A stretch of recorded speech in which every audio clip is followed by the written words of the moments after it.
Today's gospel, we are a reminder of the commandment. You shall love the Lord your God with all your heart, soul, mind, strength. That being the first commandment. And, you know, we probably memorize it, we know it by heart, but you know, one place that may be a good place of examination is in regards to how each one of us relates to the work you do. And there's such a thin line between the work I do in service of God, in obedience to God, as asked by God for me to do, and then when the work itself becomes a God. So in here we go to the first reading. This is from the prophet Hosea chapter 14 verse 3. We will not say to the works of our hands, our God. So something to examine today, Friday, Lent, as we're doing our prayer, fasting, giving. Is the work that I'm doing becoming my God? Or is the work that I'm doing to serve God and my neighbors? And it's so subtle. And it's something that gradually happens. And it's very common because we have to do work. And a lot of our time and energy goes into the work we do. But just because I spend a lot of time, energy in the work that you're called to do, that does not mean that that is your God. See, yesterday I was telling you that, you know, whom do we listen to? And who do you listen to eventually becomes your God. But also to what or who you spend your time, your energy, your abilities, your resources, what you work, where you put time and energy into working, can gradually become also your God. So to be careful. Here are some of the signs where, I have to be careful about this.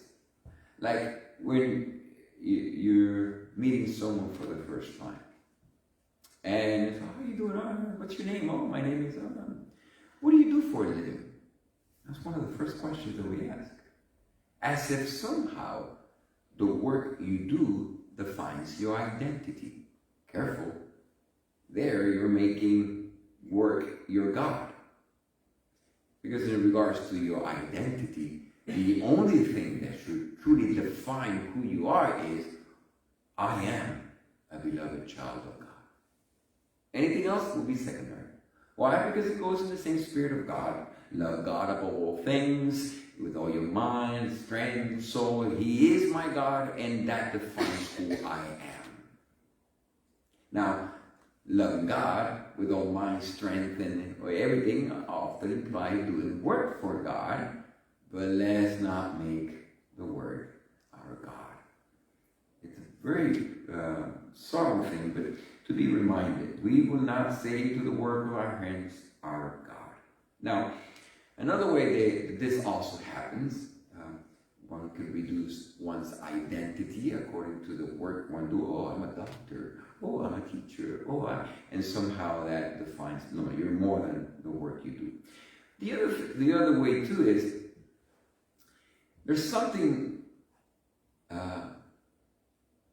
in regards to work, you know, you work hard and the results come. Kind of like a simple equation. I work hard, the reward comes. I don't work hard enough, the rewards don't come.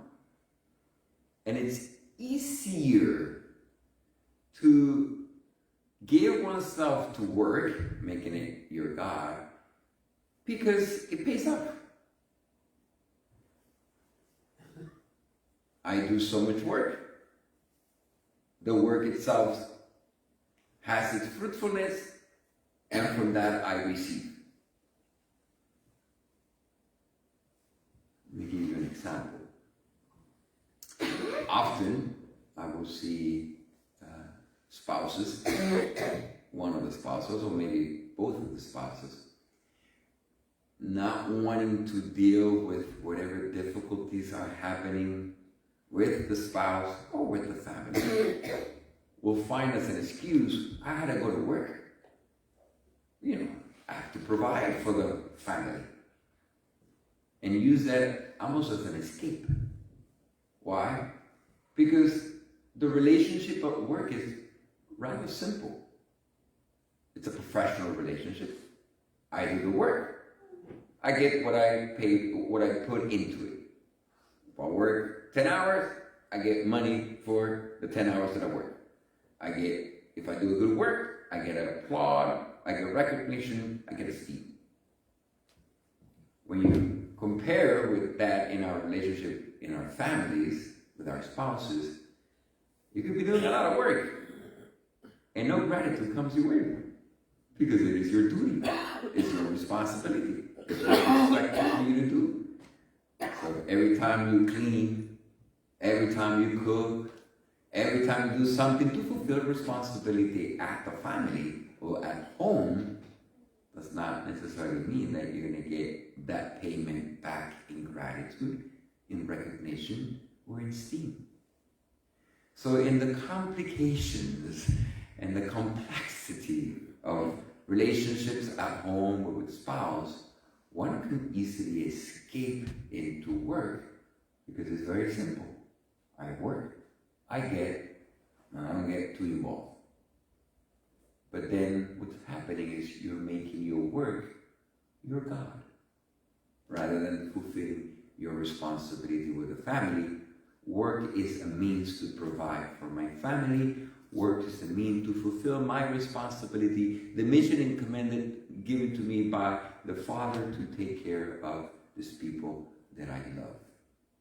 See, that's another example where we could easily make work, the work of our hands, our God. Another way that this also happens, and I'm guilty of that, and I'm also constantly have to keep myself on check, that if I do good work, then I am a good person. If I'm not doing any work, then I'm really worth nothing. Making the work of your hands your God.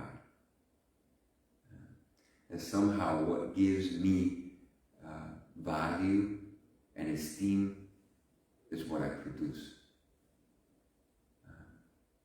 And then I could easily get caught up. It happens to me all the time. Like Carlos, remember, you're more than the work you do. Even if you do no work, you're still valuable, esteemed, and loved by God and by others. So in the midst of, now we're celebrating the great work that we've done in our parish. Thank you, Mariela, and our flyer for this year in the back, for this weekend. In the back, we have some of the pictures of before and after the Lenten renovation or Lenten transfiguration. I'm looking at it all. You see how the work of the hands can, oh, what a great pastor I am. Look what we did, and no cards. If you do work, or if no work comes out of it, you're still who you are. You're still loved by God. You're still loved by families and friends. Yeah, you did a great job. Excellent, cause for celebration, but you're more than the work of your hands.